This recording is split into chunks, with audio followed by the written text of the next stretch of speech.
Welcome to Whistle Talk, where we dive into the world of football officiating like never before. On today's show, I'm thrilled to have with us the incredible Kat Conti, the first female football official in Big 12 history. A trailblazer in the officiating world, Kat discusses how she got started and the challenging journey that has taken her all the way to the professional level. Get ready to uncover the secrets behind the stripes and hear firsthand from one of the most respected officials in the game. That's coming up next on Whistle Talk. Are you a football fan? Have you ever found yourself wondering what in the world was that ref thinking? Well, Mike D, the referee, is here to help. Join me on Whistle Talk as I talk to professionals on the field and in the booth to help you understand what is going on inside the mind of a football official. All right, well, ladies and gentlemen, welcome back to the next episode of Whistle Talk.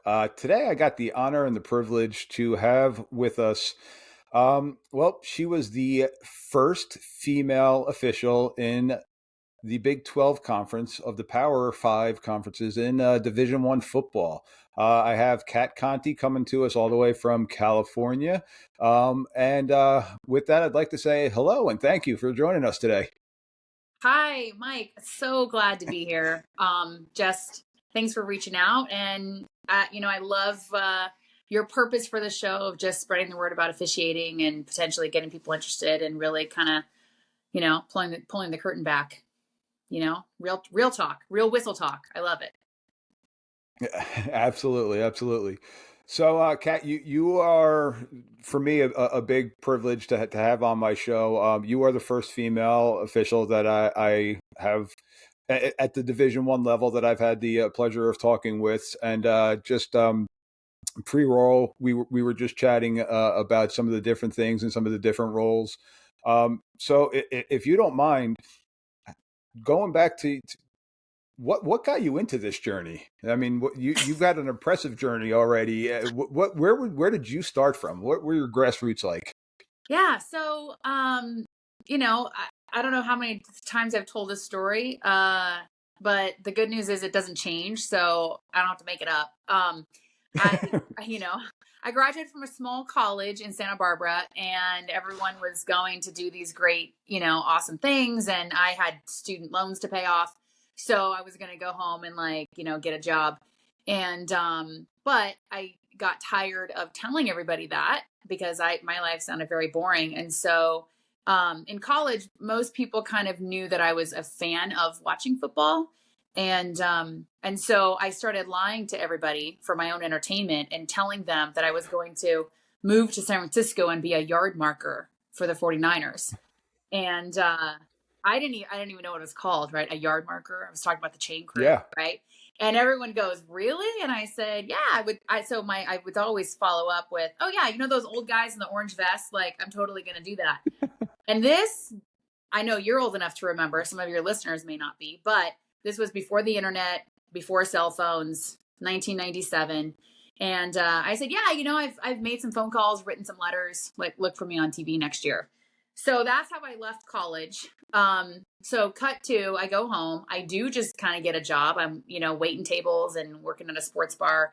And a local head coach named George Contreras that I am still friends with actually to this day, Awesome. 24 years later. And he was having lunch one April and I said, just out of curiosity, how does one get that job? Because I'm watching NFL football and I'm like, dude, best seat in the house. And you're going to pay me to do that? Like I can stand on a sideline, hold a stick and have John Gruden, spittle, close. Yes, I'm all about that. So, and he said, well, a lot of them are retired officials. And I immediately thought, oh, well, there goes that idea. And he said, I'm serious. He said, I think you'd like it. I think you'd be good at it. And so, as you know, being a high school official, there's usually a geographic area and there's a guy called the assigner. And so he's usually the person in charge of running the entire organization, what games people work, what positions they work, everything. So this coach gives me this guy's number. And I pick up, this is like April, I pick up the phone and call him and he says, okay. I said, oh, I'm interested in football officiating. And he said, okay, show up to Ventura High School Little Theater at 6:30 p.m. on August 14th. And I was like, and then click. I was like, oh, all right. Out of sight, out of mind. Like, all right, okay, I guess there goes again. There goes that idea. So, I happened to have the day off work. The same coach came into my restaurant and gave me a newspaper clipping. That's how long ago this was. Um, an actual newspaper clipping of the Yeah. presentation meeting information. It was a Tuesday. I had the night off work, and I thought, what have I got to lose? So that was August, whatever, 2000. And I walked up and saw a small group of guys outside. A guy that looked like Captain America got a huge smile on his face and stuck out his hand and welcomed me. And I thought, all right, maybe we can do this. We got upstairs. Another old guy is, frickin' frack. They're both older than buckled shoes. And he comes up to me with a yellow legal pad. And before he puts it on the desk, he looks at me and he says, this is football officiating. And I said, yeah. And he said, not volleyball. And I said, Wow. huh? And he goes, contact sport. I said, great. It's like, and he kind of shrugged and put down the yellow legal pad for me to fill out my contact information. And that was the beginning. Oh, wow. So you had challenges right from Jump Street right there, huh? From the get-go. Just want to make sure I was in the Yeah. right place. Just want to make sure Yeah, I was in yeah. the Well, right place. he seemed to emphasize that. He did. But Yeah. so now, did you started off now working high school games not long after that? Pop Warner games and high school freshman, and anytime I could go work for free, as a rookie official, they always encouraged us to like get out there and work a fifth man on a 4-person game. And Hmm. so every chance I had to be on a football field, I was there. And after my second year of officiating, I found out that you could go to training camps, clinics in the off season, right? So I found and that like blew my mind. I thought, oh my gosh, I don't have to wait till September to do this again. This is like the best thing I've ever found in my life. This is so much fun. And Awesome. and so I found the Fresno football officiating camp in 2002.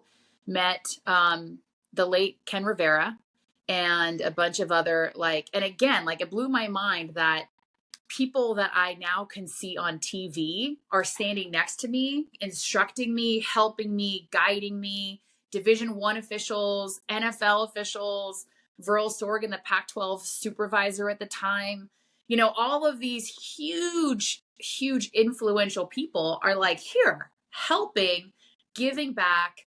It was just such a beautiful camaraderie. And Yeah. truth be told, something I had never experienced in any arena, in any area of my life up to that point, other than in college. I was a theater major, drama, right? And Okay. so like being a part of a team in that sense, working towards a greater end. So that was my only other experience with that. So it was life changing for me. That also was very it really was a spark because they choose one camper every camp to all the Okay. clinicians. They get together and they choose a scholarship recipient. And the way that they say it is like, we want to encourage, we want to give this to a young official. We want to encourage them to keep going. We see, potential and, they're coachable and whatever. And I was named the scholarship recipient that year. And so to have Wow. all of these Division I officials and supervisors and just see something in me and that potential, I never looked back, Mike. And that's awesome. And I love how you touched on, and I had this conversation with a previous coach that I had on recently, just about how it's a family. Like Mm-hmm. I remember being in the locker room where I played college football at a small Division III college in New Jersey. And that was a family, and I still am in touch with all of them. And now with the officiating world, just how everybody is out there to help and to guide you and give you hopefully good advice, but we're all here for the same reason, for the love of the sport of football, to make sure the game is run correctly. And I'm finding it now, being doing this podcast, the same thing that you are encountering. Here I am talking with Division I officials that I've been watching on TV and whatnot, where again, I'm just a local guy from New Jersey, and everybody's been awesome with coming on and volunteering to be on the show and spreading the good word of officiating. And again, just the family nature of it. And I missed it. I coached for 20 some odd years. So when I stepped away from that and somebody asked me, hey, do you want to be an official? I'm like, no, no. Why would I do that? I've been riding officials for 20 years. Why would I want to do that? And then I sat back and reflected on the conversation a little bit. And I'm like, maybe that is something I should look into. And that led me to my path. And now here I am. I got to work a state championship game this year. I've gotten to work our state's all-star game, our North-South New Jersey Awesome. game. Congratulations. So So fun. yeah, it's been a fun ride for me. It's definitely on a smaller scale. It is not the Pac-12. It is not the Big 12, which our guest tonight has the pleasure of officiating in. So how did you go from working AYF and or Pop Warner at the time Yeah. for free to now being one of the Power Five conference officials? How did that roll? Oh, dude, so much work. So much work. But I think you just, when you find that you're passionate about something, you want to just be really, really good at it. And I believe luck when opportunity meets preparation, right? I think Mm-hmm. we have to be lucky. I think you have to prepare for those moments, because when that door opens, you have to be ready. So, in the course of getting the opportunity to work a single Division I FCS game, in the course of those next 9 years, I went to 14 off-season camps. I showed up anywhere and everywhere I could on the West Coast. Didn't because I didn't know they were on the East Coast. If I had, I probably would have flown to Michigan, Honig's camp, right? I probably would have gone to Tom Yeah. Beer East, which I didn't know they existed, or they didn't exist then. Yeah. um, and so I got my first Division I game in the Southland Conference, by a guy named Byron Boston, who is still in charge of the Southland Conference, and that was in 2009. I got to work for a wonderful, wonderful gentleman named Mike Burton in the Pacific Northwest. He realized that even though I had gotten opportunities at community college here in Southern California, the Division III supervisor had zero interest in working with a female, to be honest. And Mm, so when Mike Burton called me, he said, this is the first, Kat, but trust me, this is not going to be the last of these calls. And I'm honored to be the first to give you an opportunity that's awesome. at a real college. So he was a wonderful, amazing to work for. We are still in touch. Very good dude. And then Byron Boston gave me an opportunity to work one game in the Southland Conference. And when he met with me about that opportunity, it was at a training camp at clinic. And he said, there have been opportunities for me so let me just say this, Mike. The fact that I'm a woman official, the fact that I'm a female wearing stripes has never not been a part of the conversation. Okay. It has never not Yeah. been. At the first camp in 2002, the two guys that were working with our crew the whole weekend were like, what can you do with your hair? Like, can we put that away somehow? Right. So it's never, Really? yeah. Oh yeah. It has never not been a part of the conversation. Right. So Mike Burton said, the guy down there doesn't want a female. If you can work, I don't care if you're polka dot, purple, whatever. He's like, so I'm going to hire you. Byron Boston had the same attitude. He said, you we know you, we've seen you grow over these last, I met them in 2004, him and Walt Anderson, and he said, we've seen you grow over the last 5 years. We trust you. We know you. We trust your work ethic. It's so much more about just, can you do the job? Yes, you have to do the job. Yeah. You have to be able to do the job, but who are you? Right? They can't teach work ethic. Yeah. Right? They can teach you So, what pass interference is. They can teach you where to stand and where to look, but they can't teach you, to not throw your fellow officials under the bus with a coach. yep. Oh, yeah. Yeah. So, you being the first, you've had to have ruffled some feathers in the male officiating world, I'm sure. What kind of stereotypes, what type of biases have you had to deal with? And obviously, what you're saying, your work ethic has been able to help you plow through those biases, and it doesn't matter, like you said, if you're polka dot or whatnot.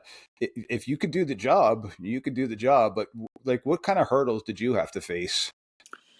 Um, they're not over. Okay, fair Every enough. single time I walk on a football field, there are still hurdles. Um, Hmm. and yes, with coaches, yes, with players, fans. I don't know how many times, I hear, I have heard plenty from, the front row. Blind judge, you suck. Blind judge, go do my dishes. I mean, like, stuff like that. Well, But the line judge, you suck. That goes across the board that's for across the board, everybody. right? They don't tell you to go do their dishes though. That I will definitely give you. You're correct with that one.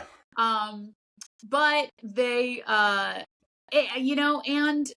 I just had the great opportunity to speak to a clinic a couple weeks ago, and one of the things that I really wanted to drive home was like, not everybody, we have to embrace that not everybody has had our journey, right? So I think having tough conversations is super important. I think being open to hear where we have our own shortcomings and our own blind spots Hmm. is super important.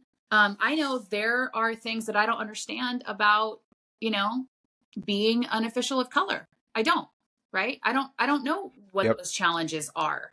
Um, and if I'm brave enough and empathetic enough to ask those questions and to listen, then I'm going to learn something and I'm going to grow, right? I'm going to be better for it. So in terms of Absolutely. in terms of the challenges that I still face as a woman, literally this year, um, I always have to be concerned about, like, one of my dearest friends and I, she's also a female official, very successful female official. We always talk about, like, oh, I got to care about their feelings, right?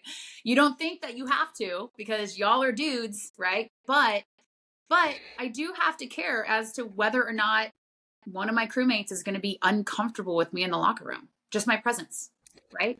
What It's kind of questions do I bring up? Is my pregame presentation too long, too short, doesn't include enough rule references, right? All of those, do I make excuses when it comes to breaking down our crew evaluate our film, our crew evaluation? Um, like, she never played the game, so maybe she doesn't, really understand the X's and O's. And to be honest, you're probably never going to have a coach in the middle of the game come up to you and say, this game's too fast for you, honey. Right? Which I still yeah. get, I don't think that one's. Yeah, you're right. which I still get in the Big 12. Right? I had there is a coach in the Big 12 a year ago who said, obviously you just don't understand. Obviously you just don't understand that, like, Obvi- there, that this is an advantage. Like, you don't know what you're talking about. Right? And wow. yeah. And he's just a jerk to Yeah. everybody, but he gives me a little extra. He gives me a little extra. So still to this day, and you know what, Michael, I will also add though, that I also have coaches, and this is a good thing, but it's also because I'm a woman. I have coaches who, after they lose their composure and yell and get in my face about something, I also have them come up to me at some other point and say, hey, sorry, I lost my cool. Like, this is, you do a good job. They also wouldn't do that for you, but they feel like they Yeah. need to tell me that I do a good job. Well, yeah, it's for some coaches, you being the first female official might be their first experiences having a female So official many. too. So some of them probably So, don't know how to react. so yeah. But yeah, I mean, it's few and far between that we do have coaches come up to us after the game and say, "Hey, you guys did a great job tonight." And after their assistant coaches tend to ride you every single play and whatnot. And but yeah, again, I don't think I've been called honey, so I will. yeah, I think you got me on that I one. would. If we work together, Oh well, thank you. we work together, I would call you honey in the middle of a game, just so you know how it feels. Just to yeah, you got to Just, break the tension every bring you once into in a the while. fold. Make you Beautiful. honorary. Thank you. So now it's got to be a good feeling, though, as being a female official, to go back to now some of the coaches, the players, and stuff like that. I mean, your resume speaks for itself. Now, I'm sure that most of them don't understand or don't see the resume pregame, but you've worked in several bowl games. You've worked in the FCS championship game. Um, and that's a national championship game. I don't care what level you're talking about. Yeah. FBS, FCS, the Stag Bowl in Division III. That is a national championship game. Yeah. Championship game is a championship game. So it's got to be a great feeling, a pride too, when you step out onto the field on those games and say, "Haha, I made it. I'm here." Yeah. Yeah, I have a couple of incredible mentors. Byron Boston, who I mentioned, is still, very much in my life, is still very much a mentor. He was in the NFL for 25 years. He's worked multiple Super Bowls. He he will tell you himself, but he doesn't have to, because most everybody agrees that he's probably one of the best line of scrimmage officials to ever work. And so to have somebody like that in my corner, but also in my ear, helping me get better. And then the Big 12 supervisor is Greg Burks, and having those two guys really see something in me and put their trust in me has been monumental over the last 15 years, honestly. That's And great. it couldn't be where I am without them. Walt Anderson, when he was in charge of the Big 12, those three worked very closely. But yeah, I certainly would not be where I am. And every time an assignment comes out, there, you may experience this, but there's quite a bit of imposter syndrome that we struggle with oftentimes, right? With officiating, like, wow. And I think when you asked earlier about a little bit about bias and about perception, most people in the officiating world will say, well, females are getting an opportunity because they're visible, right? They're getting the chance Uh, because we need more women, because we need more people of mhm. color. That was it for a long time, right? So now it's about being a woman on a football field. Well, Yeah. that perception and that bias um can get into my head, right? Like, I know the work that I've put in, right? they don't Yeah. they don't necessarily see the film study or the rules study or the whatever, me showing up for free to driving 3 hours to Yeah. go work a scrimmage somewhere for 1 hour. Remember, we're in LA, we're in Southern Oh yeah. California, so to go anywhere in the middle of the day is a 2.5 hour Hmm. drive for me, You're stuck in traffic. stuck in traffic. So yeah, you know, and all of those opportunities that I've gotten, I will say, somebody like Byron or Greg Burks looks me in the eye or calls me on the phone and says, congratulations, you earned this. And it's like they have to remind me that I'm not getting this opportunity as a token, like that I have put in the work, and that so that to me is gratifying. That to me is incredibly gratifying. That's awesome. That's got to be a great feeling for you. And Yeah. Congrats Thank on you. where you've been and where you continue to go. It is an awesome feeling, and I agree with you 1000%. Color, male, female, whatever, whoever, we need football officials. Yeah, If you love yes, the we game and do. you love Please. what you're doing, If you want to be like involved in football, if you want to hold on and stand silent and hold a stick, come on out. It's more fun. yeah, like you said, it's the best seat in the house. You're right there, and that's what it was for me. I had to step away. Coaching was just taking up way too much time away from my family, and I'm like, well, how can I still be involved? And this keeps me involved in the game, and my family is involved with me, and they support what I'm doing, and they're supporting this too right now, even though we're taking a little time away from the family. But it keeps me involved in something that I love, along with keeping my family involved. And again, it doesn't matter who you are, what God you believe in, if you believe in any Right. God at all, like not to get into religion, if you're willing to work and do the job, come on out. Exactly. Exactly. No, totally so agree with that. So with that, we're gonna just take a quick pause here, and when we get back, I'm gonna talk with Kat about just women in sports. We just finished up with the NCAA basketball tournament, which was the highest rated basketball tournament out there. So Beat the freaking men. awesome. So we're just going to talk about the women's side of sports and the officiating, and we're going to dive a little bit more into Kat's specific roles on the football field. I don't know if for the listeners out there that aren't seeing this, Kat's a little bit tinier than I am, and with the position that she's working right now in the professional ranks, it's going to be a good little talk. So come right back. We'll be right back and dive into those. So we'll see you back here in Whistle Talk in a minute. Hey, Whistle Talk fans, are you enjoying what you're listening to? Be sure to hit the like button so that you can join us every week as we break down the nuances of officiating that often go unnoticed. We want to hear from you, the passionate fans who make our game so special. Like what you hear? Hit the like button and let us know. Have a burning question or a hot take? Drop us a comment below to join the conversation. All right, ladies and gentlemen, we're back here with Miss Kat Conti. So before we left the break, we talked about a couple of the different things, the nuances with football and things like that. But we're going to kind of take a little bit of a different path here. Um, you're a mom. I am. I am not. So there's another thing that we could say that nobody ever says about me. So how is it for you balancing? Because I know my wife, I love her to death, and the stuff that she has to deal with on the mom end that the dad side doesn't truly have to deal with at times.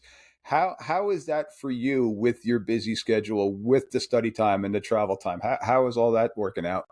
So I will just say I have been very intentional, but also, again, we talked about luck a little bit. I feel blessed more than lucky, but I have just surrounded myself with the village, created a village. So Uh huh. friends of mine, I had my son a little older. I was 42 when I had him. Yep, I know. I look like I'm 28 still. Feel Absolutely. like I'm 28 still, with all the wisdom of my extra 20 years. But no. So I have friends who are near retirement, and so having the aunties and the uncles, and when my first season, first of all, um, again, like just the support that I've had from Byron.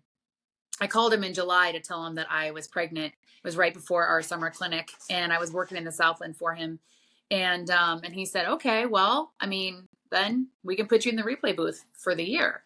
Um, and then I got to go back on the field. Which, by the way, sorry, Mike, you're not going to get that chance, right? If No. you decide in Division I football that you want to start pursuing replay, then you come off the field, and that's it. That's the decision, right?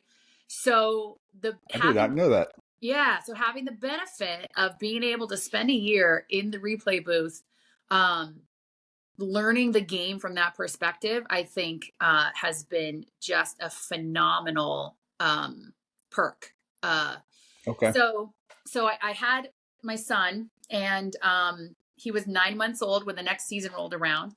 Um, and not to be graphic, but I was a nursing mom, right? So he's 9 months old.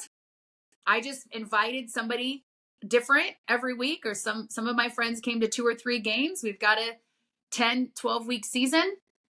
Hey, I'll buy your plane ticket. You want to come hang out with the baby? So we got very good at traveling, and he came with me every single week, and we just kind of made it into a vacation. And we made it work, but the village has been truly the only way. And I'm sure, as you know, your wife, most women, I feel like we have a hard time asking for help. I mean, guys do too, right? I think just human nature sometimes No she pride in here. okay. No, I am not stubborn at all, I swear. Yeah, exactly. Sarcasm. I like it. Um, know it well. But no, I learned really, really quick to like figure out how to ask for help. And so I've become really good at that, really good at allowing myself to be vulnerable and saying, hey, this is what I need. This is what we need.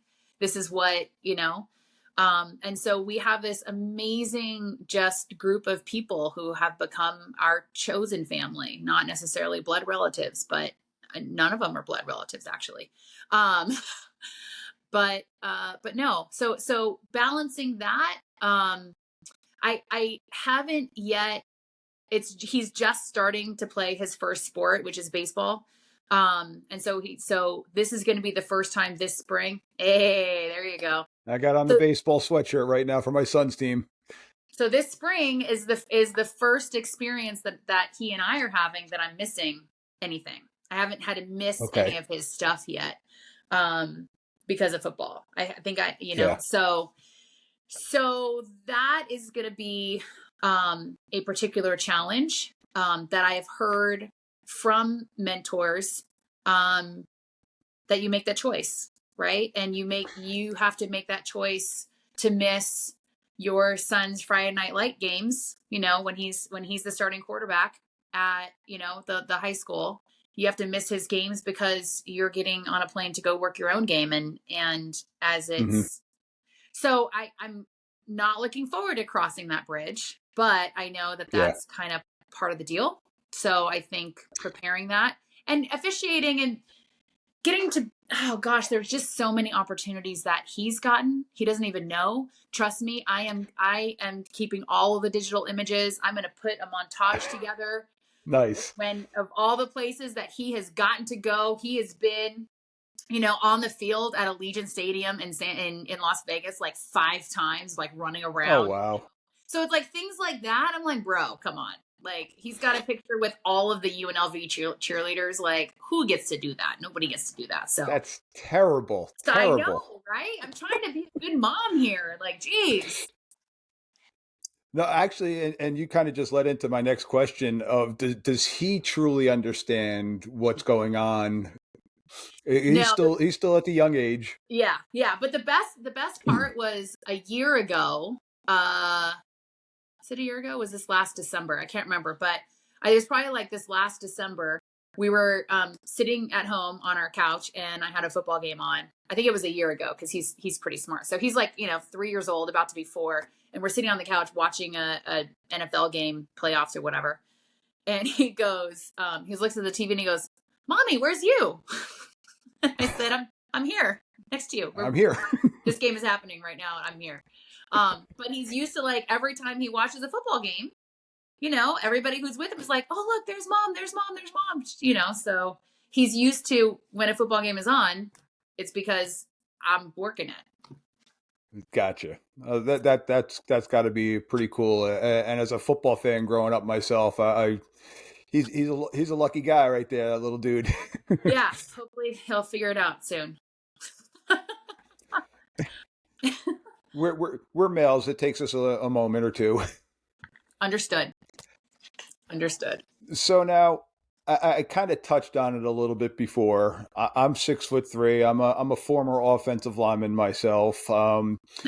I'm not going to talk about my weight right now either. It's rude. But how tall are you? If I'm I could ask. 5'8". So Okay, so I'm tall for a woman, but I'm not tall. okay, but But I'm now not you're 6'3". working. No, not 6'3". Yeah. And you're working in now UFL, XFL, or the former XFL, USFL, and now the UFL level. Mm-hmm. 6'3" is a cornerback, not an offensive lineman anymore. So how does it feel for you to be amongst the giants in there? And now you're also the center judge or the umpire, depending upon what level it is. So you're Yeah. now spotting the ball. You're in there with the O line and D line guys. How is that for you physically?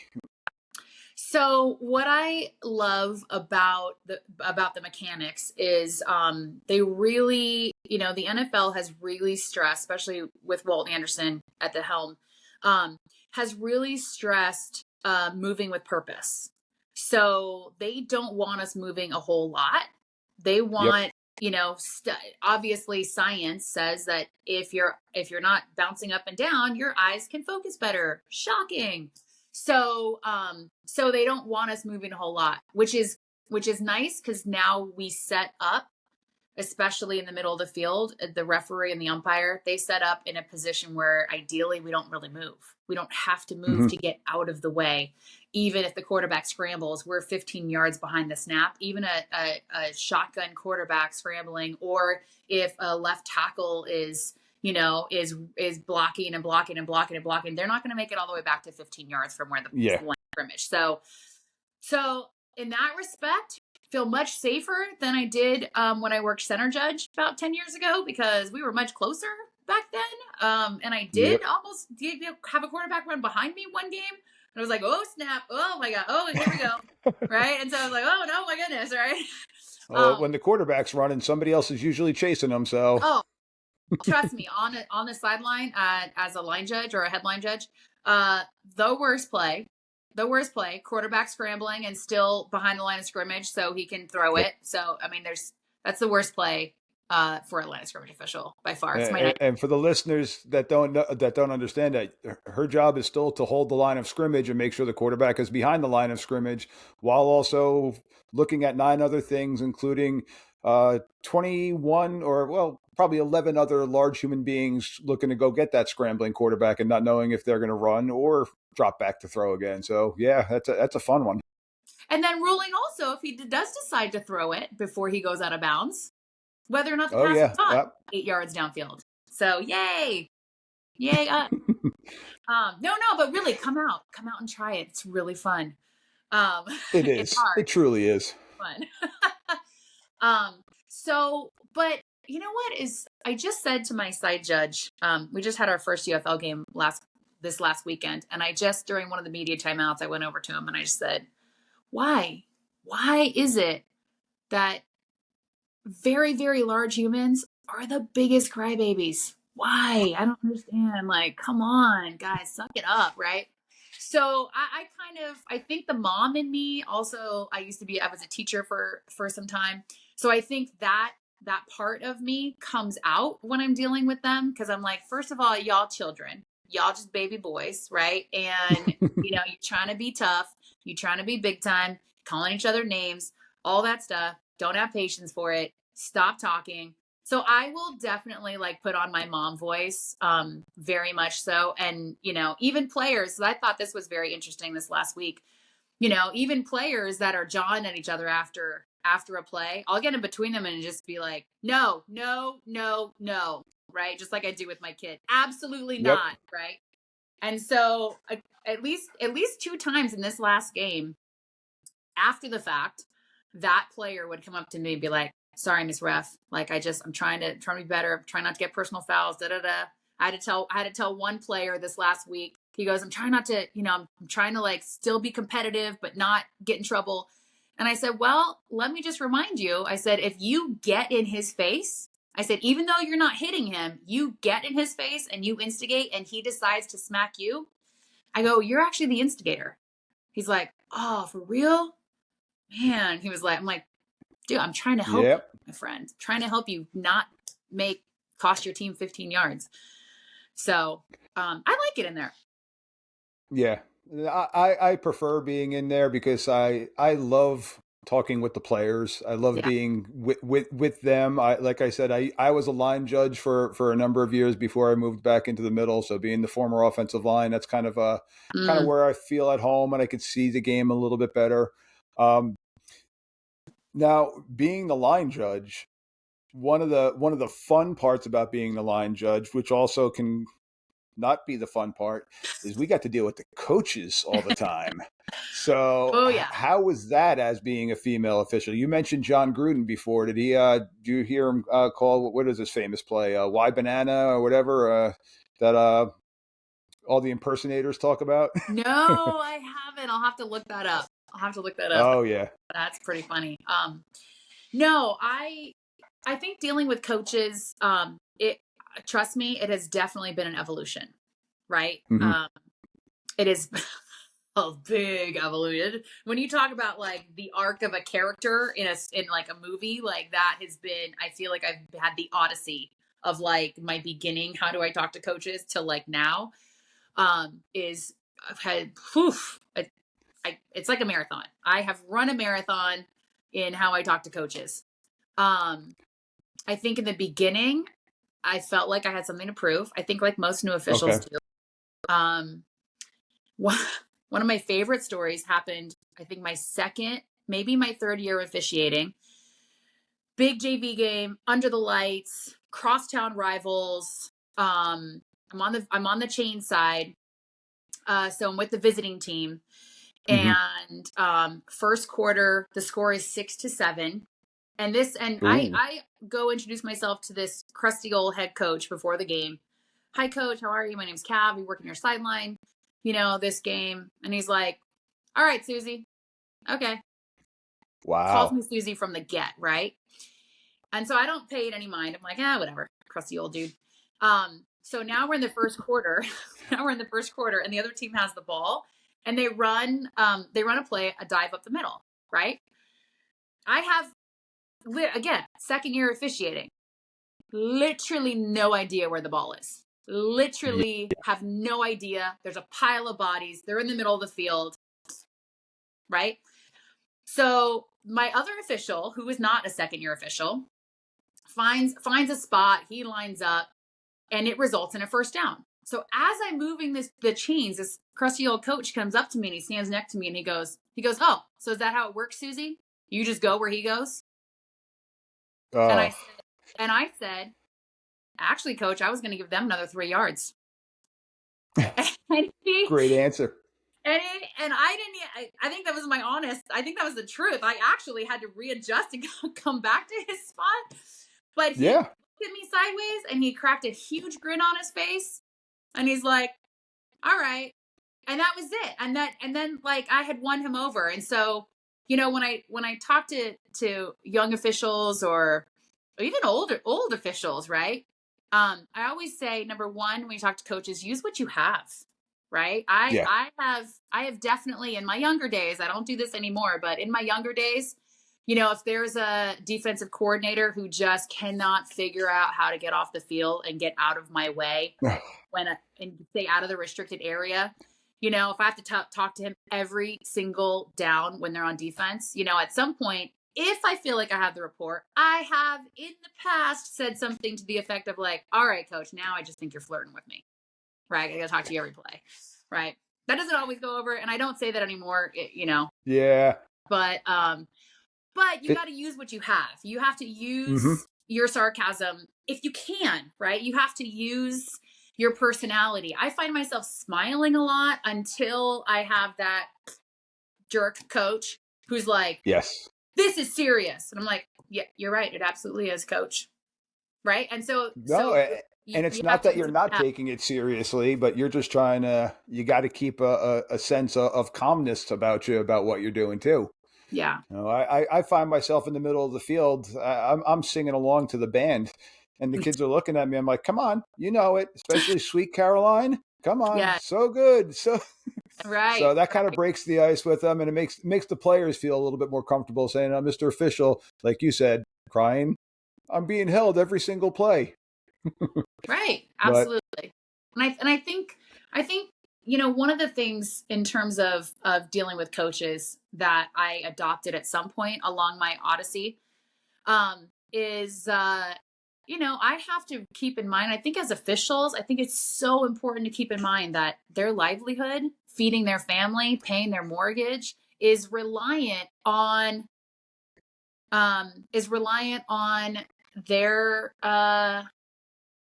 putting their trust in this group of men whose yep, prefrontal cortexes haven't been fully developed yet, right? yep. Like, like, dude, it's stressful. It's a stressful job. I'm glad you got out of it, actually.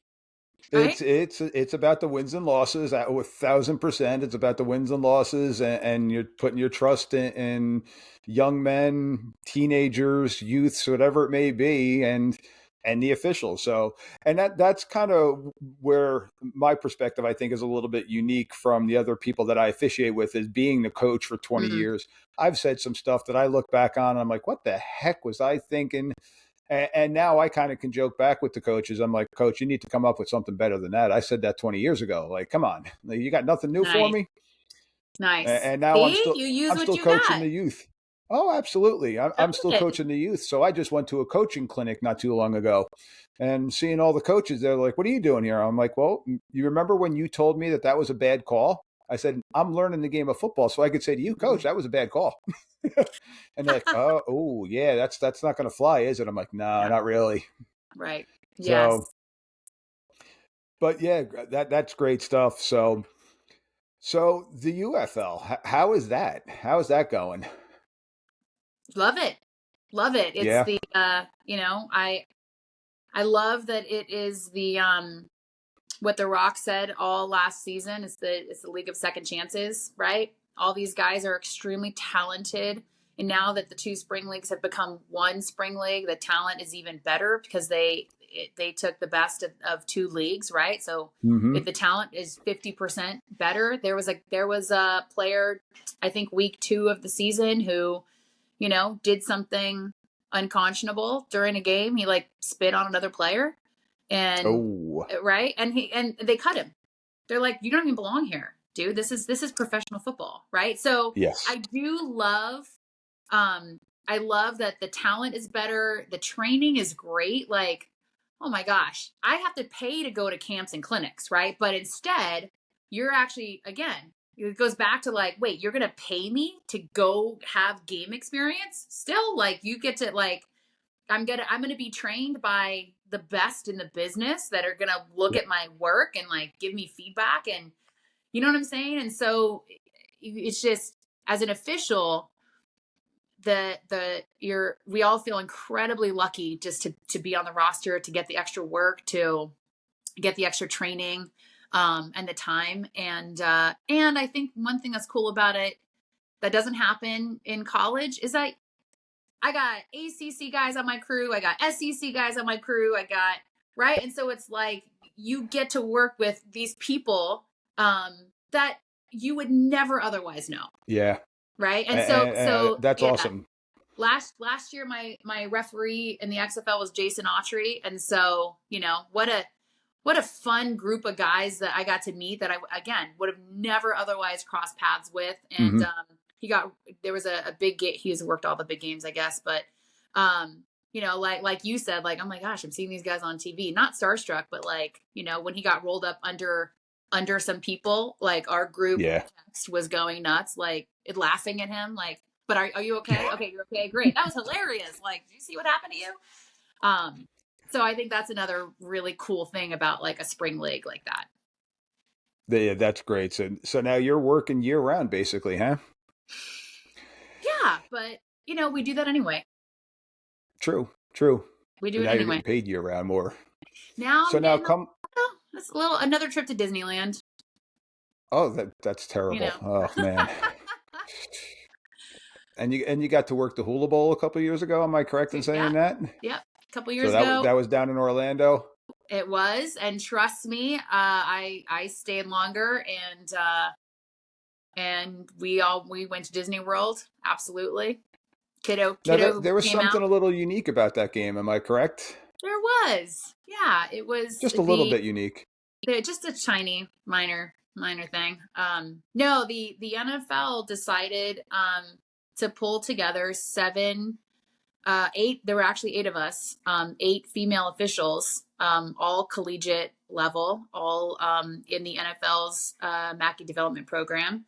Yeah, and they pulled us all together. They again, the training that we got unparalleled, right? I mean, so lucky to be included in that group, and so yeah, definitely the first time that any game of that magnitude was worked by an all female crew. That's fantastic. That's It was great super fun. stuff. So to kind of wrap things up, I've had you on here, and again, I appreciate you coming on Whistle Talk tonight with us. Blast. This has been fantastic. What is next for Kat Conti? Big 12, baby. Let's go. Um, Yeah, so one of the kind of off-season scuttlebutts, breaking news. The reason I'm as an umpire instead of a line of scrimmage in the UFL is because there might be an opportunity down the road um, to work into the white hat position as a crew chief. awesome. So that's something that I kind of have been, playing around with lower levels as I've come along. It's always been something that I think has been interesting. Again, I like being in the middle of the field. I like being back there. Um, I was a drama, I was a theater arts major. So maybe turning on the microphone is going to not be a big deal. Um, Well, you're but doing a heck of a job tonight. I could say thank that. you. Well, thank you. So I don't know, in the horizon, next 5 years, maybe I think that might be down the road for me, but, excited to see what the Big 12 has, new teams. Colorado, Arizona State, all a little Yep. closer to California than than Texas Tech. Although I love going to Texas and Oklahoma, and Iowa was cold, but uh, you know, Florida was far.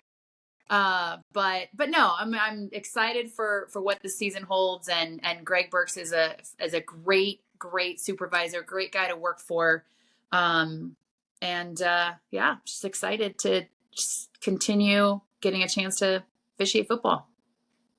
That's great stuff. Once again, ladies and gentlemen, Kat Conti, Big 12, UFL, um, bowl games, championship games. Um, Kat, where can other female officials find you or find any references you are definitely an inspiration. I'm Thank sure of you. it. And we talked pre-roll. You said there's maybe 25, give or take here and there, female officials in major football right now. So what can you do, and where can other people find information to increase that number? Great question. Thank you. So there's a female official in Philly named Ruth Onyekwelu, and she started during COVID. She actually started a very consistent um, national group called Women in Officiating, and it's designed to be a place where we can build support for each other, that camaraderie. We can have the difficult conversations that are and have always been uncomfortable in mixed Sure. company. um, we often have special guests. We've got supervisors come on to speak to the group of ladies, and but it's any level. It's literally female officials who are just starting out in their very first year of high school. If they want a chance to just connect and get training and have resources and support, um, that's a place to do it. We don't have a website, which I got to get on that. We got to get on that. But they I'm can, making note if of this one any, too. if any, I know, man, you're giving me homework, Mike. Um, no, but they, if anybody is interested in that vein, definitely find me on Instagram. I don't even know what my cat, the lady ref. I don't even know what it is. CC the lady ref. I think that's what it is. I don't even know. who I am. Well, But if you're okay with it, if you don't mind, I could put some links, and if you want to give me any information, I could put that on the perfect. notes for the show. So we'll put Excellent. them out there and get them out there. Do So that. I've kind of jumped a little bit more into the social media world now with this podcast. So still learning it. And I'm trying to Sp- like minimize it in my world. So yeah, I'm but jealous. yeah, well, no, you're thriving. You're going for it. This is fantastic. You're getting the word Well, out. yeah. No, it's It's awesome. the other social media stuff. Right. I'm still a school teacher, so I still see the Yeah, other it's side only of it. teenagers in the house. I understand. Yep. Yeah, But once again, thank you very much for coming on. Again, an inspiration to referees, male or female, who cares? An inspiration because you're working your tush off to get out there and do your job to the best of your ability. So again, doesn't matter who you are. Thank you, and come on out. And thank you to all the listeners out there of Whistle Talk. Thank you once again, Kat Conti. Much appreciated.